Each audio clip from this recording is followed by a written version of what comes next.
আসসালামু আলাইকুম। গ্রামের শান্তি পার্ট 2 ভিডিওতে আপনাদেরকে স্বাগতম। তো আমি আসলে আপনাদেরকে আমার ভিডিওর মাধ্যমে বোঝাতে চাচ্ছি গ্রামে কেন এত শান্তি। আসলে গ্রামে শান্তি বলতে শহরের তুলনায় একটু বেশি আরামায়েশ করা যায়। দেখুন এখানে আমাদের বাড়ির পাশে একটু ছোট জায়গা, সেখানে লেবু গাছ লাগানো হয়েছিল।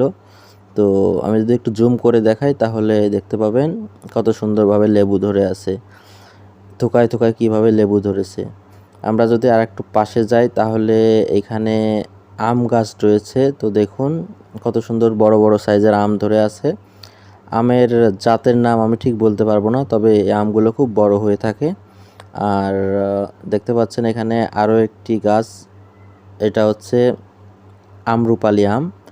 তো গ্রামে এইটুকু জায়গা থাকলে আপনি সহজেই আম গাছ, লেবু গাছ এভাবে অনেক প্রকারের গাছ লাগাইতে পারেন। তো দেখেন পাশে আর একটা গাছ রয়েছে লেবু গাছ, এখানে আরও বেশি পরিমাণ লেবু ধরেছে।